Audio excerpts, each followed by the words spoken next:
You can have all the goals in the world, but if you don't build the bridge, you'll never cross. And the bridge isn't built with hope or wishing or luck. It's built with daily discipline. That's the difference between the man who accomplishes and the man who only dreams. Same goals, different bridge. In this lesson, I'm going to show you why most people never cross the bridge between goals and accomplishment. I'll reveal the missing ingredient that turns dreams into results. You'll learn how small disciplines practiced daily become the magic that carries you across. If you've ever set goals and failed to reach them, this talk will show you exactly why and how to change it. I understand the frustration. You set goals, you make lists, you even get inspired for a while. But then life shows up, distractions, setbacks, old habits, and suddenly the goal feels out of reach again. And you think maybe goals don't work for me. But the truth is, goals aren't the problem. The missing piece is discipline. That's the bridge most never build. So here's what we're going to do in the next 45 minutes. First, I'll show you why goals without discipline always collapse. Then, I'll reveal how discipline becomes the daily bridge between thought and accomplishment. We'll talk about the little errors that lead to failure and the little disciplines that lead to fortune. And before we're done, I'll give you a test, a simple test you can use to know with certainty whether you're building the bridge or letting it rot away. Stay with me, because once you grasp this, you'll never set goals the same way again. Here's something most people completely miss. They think if they just set enough goals, write them down, make a vision board, or repeat affirmations, that somehow life will deliver what they want. But that's not how it works. I've seen people fill notebooks with goals and still die broke. I've met people who could talk for hours about their dreams but never cross the bridge to achievement. Why? Because goals by themselves don't work. Goals without discipline are just wishes written on paper. They may look good, they may feel inspiring in the moment, but they have no power until you add the missing ingredient that builds the bridge discipline. Now, let me explain why this is so important. Failure in life is almost never the result of one big mistake. Nobody suddenly falls off a cliff of failure. Failure is much more subtle. It's small errors in judgment, repeated day after day, that add up until one day you wake up and realize you've wasted years. You skipped reading today. You skipped saving today. You skipped exercising today. No big deal, right? But add it up for a year, add it up for a decade, and suddenly the price is enormous. That's how failure works. Success, on the other hand, is also subtle. It doesn't happen in a sudden flash of luck. Success is simple disciplines, practiced every day, that accumulate over time until the results are undeniable. Reading 10 pages a day doesn't look like much, but it makes you wise. Saving a few dollars a week doesn't look like much, but it makes you wealthy. Writing in your journal doesn't look like much, but it makes you aware. None of it is dramatic. None of it will impress anyone today. But stack up those small disciplines and suddenly you're living in a way that most people never will. And here's the painful truth. Most people never build that bridge. They set the goals. They talk about the future. They dream about how nice it would be someday. But then they wait for luck. They hope for easy. They think inspiration alone is enough. And they never realize that goals without discipline collapse under the weight of neglect. That's why millions set goals every January, and by February they're already back where they started. The goals weren't the problem, the missing piece was discipline. So here's the question I want you to wrestle with. Are your goals just wishes, or are they backed by daily disciplines? Because that's the only thing that matters. Nobody gets paid for what they wish. The market only pays for what you become, and what you become is decided not by the size of your goals, but by the consistency of your disciplines. That's the harsh truth. And that's why so few ever cross the bridge. Now that we see why goals alone collapse, the real question is, how do we build the bridge? What makes the difference between those who regret and those who accomplish? Let's look at the foundation, and it starts with understanding the two pains everyone must face. Here's something that may sound harsh at first, but once you understand it, it will change the way you look at everything. In life, you only have to face two kinds of pain. That's it, just two. The pain of discipline or the pain of regret. And the truth is, you don't get to skip them both. Every one of us pays one of those prices. The only choice you get to make is which one you're willing to carry. And I'll tell you, discipline weighs ounces, but regret weighs tons. Now think about this. The pain of discipline shows up in small doses every day. It's the sting of getting up when you'd rather sleep in. It's the ache of saying no to the extra slice of cake, the tug of putting money in savings instead of spending it on something fun, the quiet demand of opening a book instead of turning on the television.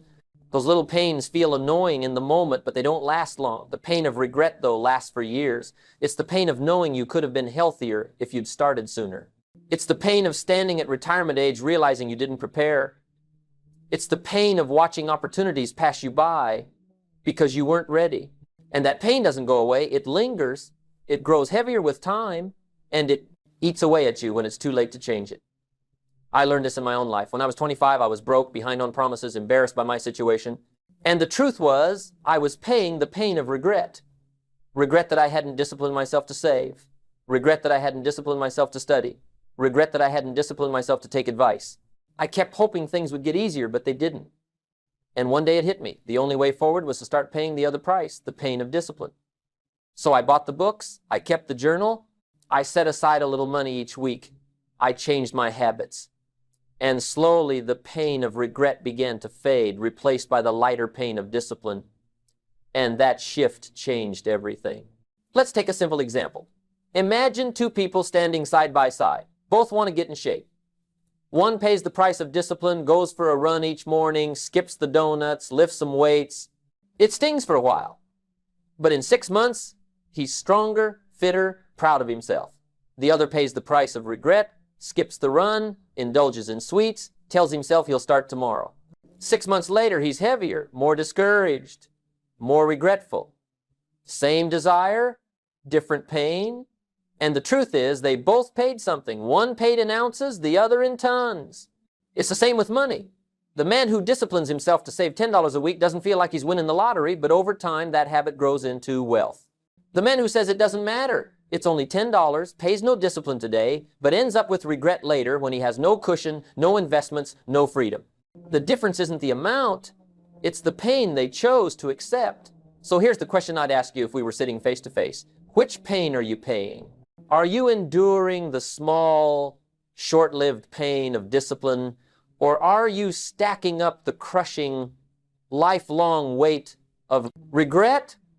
Because you can't avoid paying one, life won't allow it. But the good news is, if you'll choose the lighter pain, the pain of discipline, the rewards on the other side are extraordinary. The bridge between goals and accomplishment is built with these small disciplines. Each one is a plank in the bridge. Skip them, and the bridge collapses. Practice them, and the bridge becomes strong enough to carry you wherever you want to go. So the lesson is simple but not easy.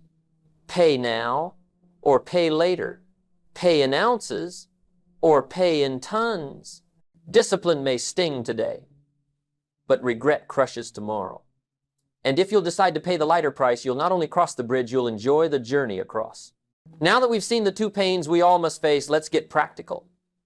What does it look like to actually build this bridge, plank by plank, day by day? Let's talk about the daily disciplines that turn goals into accomplishments. Now let me show you the secret most people never discover. Success is not built on the big things, it's built on the little things you do every single day. The great bridge between your goals and your accomplishments isn't made out of steel and concrete, it's made out of small daily disciplines. And here's the beautiful truth. Those small disciplines don't look like much when you're doing them, but over time they compound into extraordinary results.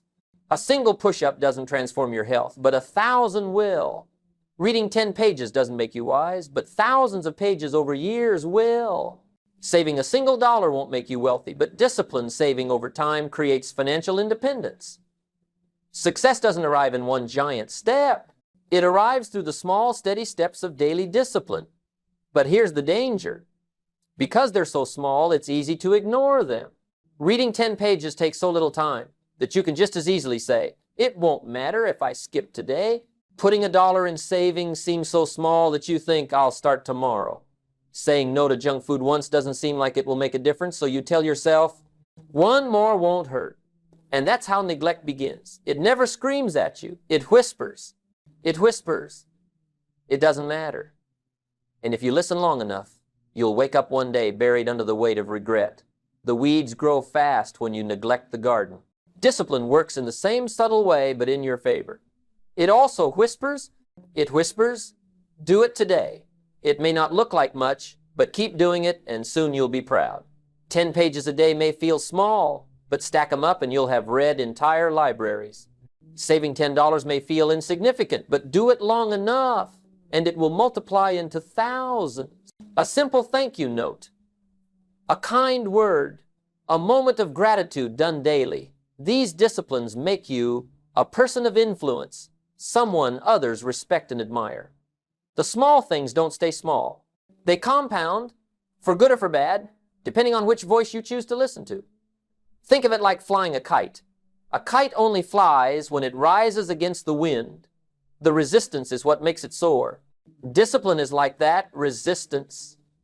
It may feel uncomfortable in the moment, but it's the very thing that lifts you up. Without it, the kite falls. Without daily discipline, your goals collapse. But with it, you rise. Let me give you a picture. Imagine two people, both with the same dream of financial freedom. One chooses the daily discipline of saving and investing no matter how small. He learns, he plans, he acts, even when it's not exciting. The other spends freely, tells himself he'll save when he makes more, never changes his habits. 10 years go by.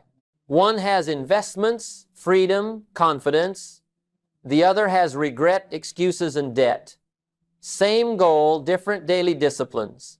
One crossed the bridge, the other stayed stuck on the shore. So here's what I want you to understand. The bridge between goals and accomplishment is not built overnight.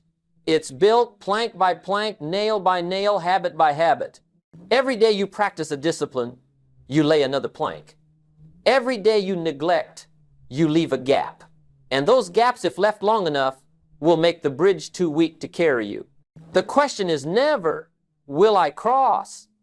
The question is, am I building the bridge strong enough with my daily habits to carry me across? So don't underestimate the small things. They are the bridge. They are the difference. They are the magic that turns thought into accomplishment. And once you grasp this, you stop waiting for the big breakthrough and you start practicing the little disciplines. And before long, you'll look up and realize you've crossed. But even daily discipline needs direction. Because if you discipline yourself in the wrong way, you can be busy, consistent, and still end up at the wrong destination. So let's take it deeper. Let's look at the compass that makes sure your discipline is leading you where you want to go. That compass is your philosophy. Now let me show you something that may surprise you. Even if you practice discipline every day, if your philosophy's wrong, you'll still end up in the wrong place. Because discipline by itself is like a powerful wind. It can carry you quickly. But if your sail is set in the wrong direction, all that effort just takes you further off course. That's why your personal philosophy is the compass of your bridge. It's the guiding framework that tells you what to discipline yourself toward, and without it, you can climb the ladder of success only to discover it's leaning against the wrong wall. You see, philosophy is nothing complicated. It's simply the way you choose to think about life. It's your set of beliefs about what matters, what doesn't, what works, what doesn't, what's worth doing, and what isn't. And here's the truth. Most people's philosophy is not chosen, it's borrowed. They get it from their parents, from their friends, from the crowd, from television, from people who may not have achieved anything, and then they wonder why their life turns out like the people they copied. But if you want a different result, you have to adopt a different philosophy. Here's the picture I like to use. Life gives us all the same winds: opportunity, disappointment, challenge, change. Some people use those winds to sail to new lands, to build wealth, to live in freedom. Others let the same winds push them onto the rocks of regret. The difference isn't the wind. The difference is the set of the sail. That's philosophy. You can't change the wind, but you can change how you set the sail. And the moment you adjust it, everything begins to change. Now, let me confess something. When I was 25, my philosophy was all wrong. I thought working hard by itself would guarantee me success. I thought sincerity was enough. I thought if I just showed up and put in the hours, life would reward me. But 6 years after high school, I was broke, embarrassed, behind on my promises, and wondering why my life wasn't working. Then my mentor, Earl Schoaf, sat me down and gave me a lesson that cut me to the core. He said, Jim, make a list of all your excuses. The taxes, the government, your boss, the economy, the weather, your childhood. Write them all down. So I did. Then he told me to tear it up. Now, he said, get a fresh sheet of paper and write one word at the top. Me. That was the day I realized that my problem wasn't the world outside.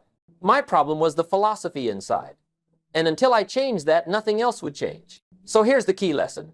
Your personal income, your relationships, your accomplishments, your happiness, they're all determined primarily by your philosophy. If you believe small things don't matter, you'll neglect them. And neglect adds up to regret. If you believe small things do matter, you'll discipline yourself in them, and they add up to success. If you believe the world owes you, you'll wait and complain. If you believe the world rewards value, you'll focus on becoming more valuable. And the world always pays for value. Always. Think of the farmer. He knows that if he sows little, he reaps little. If he sows much, he reaps much.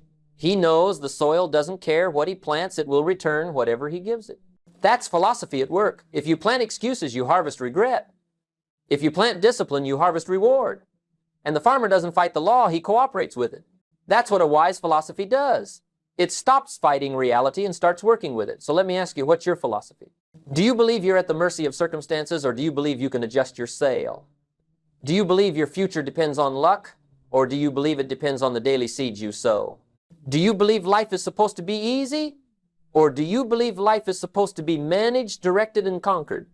However you answer those questions will determine where your bridge takes you. And here's the beautiful part. You can change it. You can wake up tomorrow and say, enough, no more excuses. From now on, I'll adopt a philosophy that makes me responsible, that makes me valuable, that makes me disciplined. And the moment you do, you've reset your sail. And when you reset your sail, the same winds that once drove you to despair will begin to carry you to fortune. That's the power of philosophy. Now that we've set the compass, let's look at the company you keep on the bridge.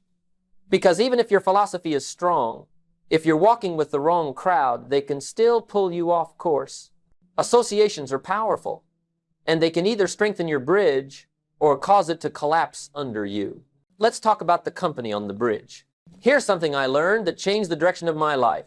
No matter how strong your philosophy, no matter how disciplined your habits, if you choose the wrong company to walk with, you will eventually end up where they're going.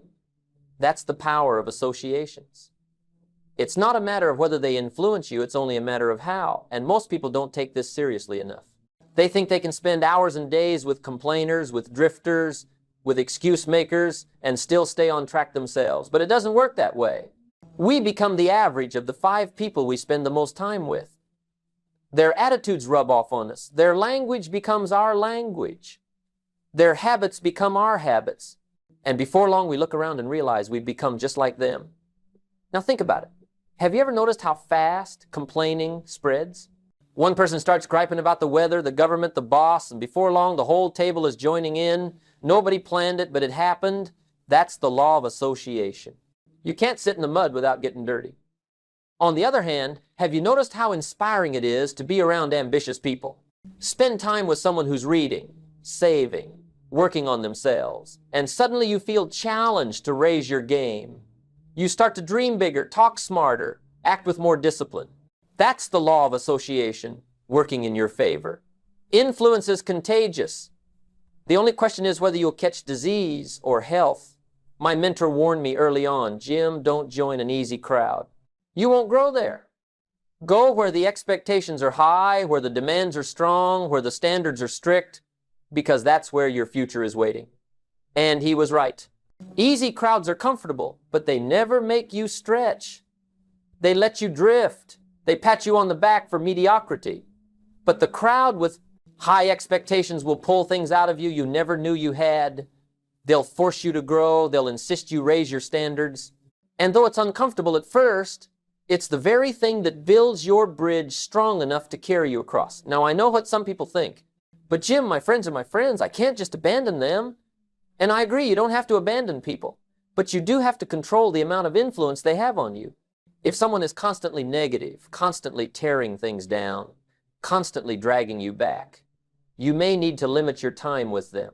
Be kind, be respectful, but don't let them decide your philosophy. Don't let them weaken your discipline, because if you do, you'll end up with their harvest. And believe me, you don't want to share in someone else's regret just because you were afraid to set boundaries. So here's the challenge. Evaluate your associations. Ask yourself, who are my 5? Who do I spend the most time with? Do they inspire me or discourage me? Do they push me forward or pull me back? Do they raise my standards or lower them? Because those answers are shaping your future right now. And if you don't like the answers, it's time to make some changes. Because here's the truth. You can't cross the bridge of accomplishment while holding hands with people who refuse to move. You can still love them. You can still encourage them.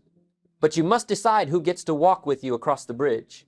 And once you surround yourself with the right people, the ones with strong philosophy, strong discipline, strong dreams, you'll find your own strength rising to match theirs. That's the power of associations.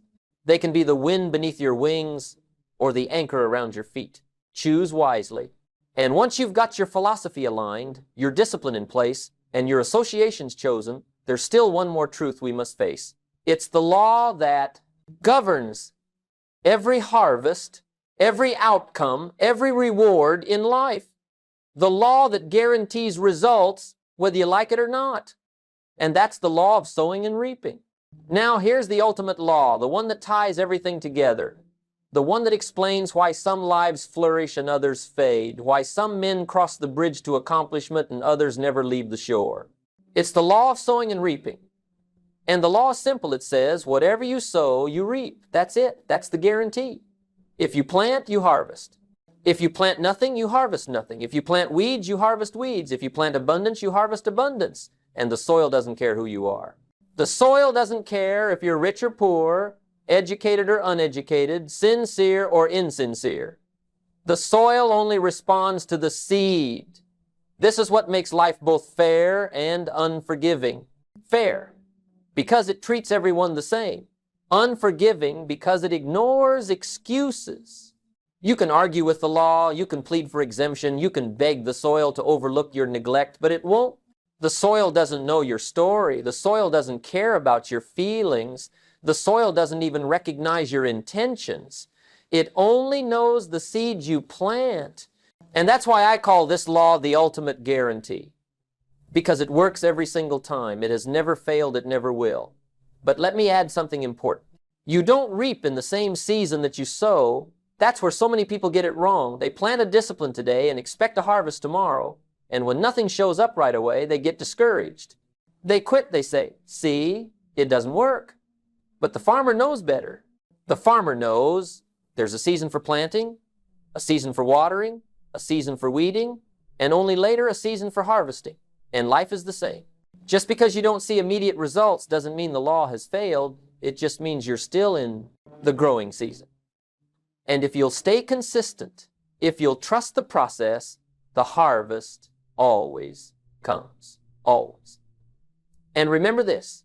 You always reap more than you sow. You plant one seed of corn, you don't get one kernel back. You get a stalk with ears, with hundreds of kernels. That's multiplication. That's the abundance built into the law. And life works exactly the same way. One small act of kindness multiplies into relationships and respect. One small habit of saving multiplies into financial independence. One small discipline of reading multiplies into wisdom that changes your future. That's why you must never despise the day of small beginnings. Because what looks small today is multiplying behind the scenes, and in time it will return to you in ways far greater than you imagined. But here's the warning side. Neglect also multiplies. Laziness multiplies. Excuses multiply. One cigarette may not kill you, but thousands will. One missed day at the gym may not matter, but years of neglect will show. One small lie may not ruin you, but repeated lies destroy trust. And once again, the soil doesn't care. It multiplies whatever you give it, whether discipline or neglect, good or bad, weeds or crops. And when the harvest comes, you can't trade it back. You can't plead for a different return. You can't say, I was sincere. You can only reap what you've sown. So here's my question for you. What seeds are you planting? Every choice, every word, every action is a seed. The question isn't whether you'll reap. The question is what you'll reap. And the beautiful part is you can start over. You can wake up tomorrow, look at your life, and say, I don't like the field I've been planting, so I'll start planting different seed. And the soil will cooperate. It doesn't care about yesterday. It's ready for a new crop today. That's the guarantee. And that brings us back to our bridge. Philosophy sets the direction. Discipline lays the planks. Associations walk beside you. Struggles strengthen you. And the law of sowing and reaping makes sure you get exactly what you've planted. That's the bridge between goals and accomplishment. And once you understand it, once you practice it, once you trust it, you'll never look at your goals the same way again. You'll stop wishing, stop waiting, stop drifting, and you'll start planting, start building, start crossing. And when you do, your life will never be the same. So let's finish our time together by pulling it all into one simple truth you can carry for the rest of your life. So let's return to where we began, the bridge. Everyone has goals, everyone has dreams, everyone has plans tucked away in their minds or written on a piece of paper. But most people never cross the bridge between goals and accomplishment. They stay on one side all their lives, wishing, hoping, waiting, thinking maybe one day life will carry them across. But the harsh truth is this, life never carries you. You must walk the bridge yourself. And that bridge is built from discipline, directed by philosophy, strengthened by associations, tested by struggle, and guaranteed by the law of sowing and reaping. That's the structure. That's the path. That's the only way across. So let me remind you, goals alone don't work. They collapse under neglect. They're nothing but paper without the glue of discipline. And discipline, though it stings in ounces today, saves you from the crushing tons of regret tomorrow. Every day you practice it, you lay another plank in the bridge. Every day you neglect it, you leave another gap. And in time, the bridge you're building will either carry you across to accomplishment or collapse beneath you into regret. That's not chance. That's not luck. That's law.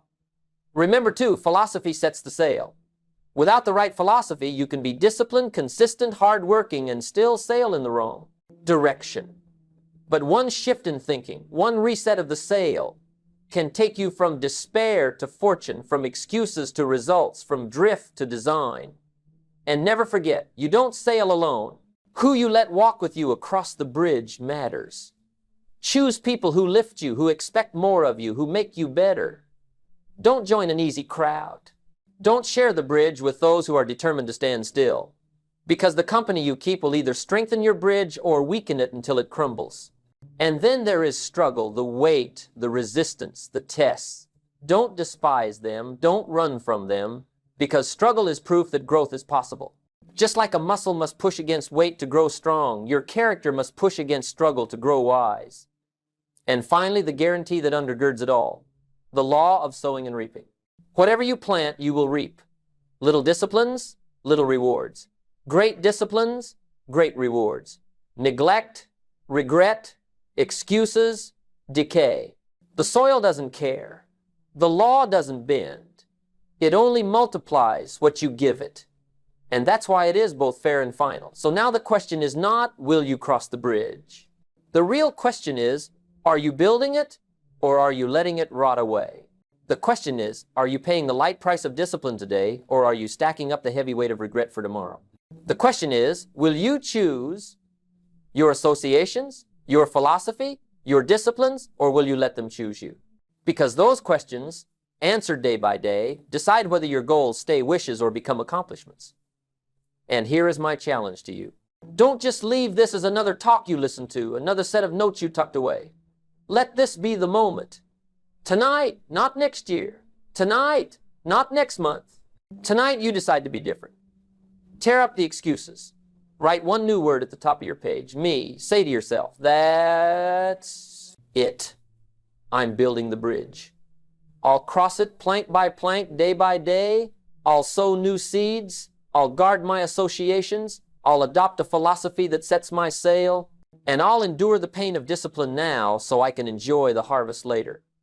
If you'll make that decision, not half-heartedly, not someday, but now, you will look back 5 years from this night and not recognize yourself, and you will thank yourself for starting today. And if you've ever wondered why most people work hard all their lives and still end up broke, let me tell you, that's the next truth you need to know. Because it's not a mystery, it's not an accident, and it's not fate. There is a reason almost everyone ignores. And once you see it, you'll never look at work, money, or effort the same way again. So click here, join me in the next lesson, and let's continue building together. Because the bridge is waiting, and your life is waiting on the other side.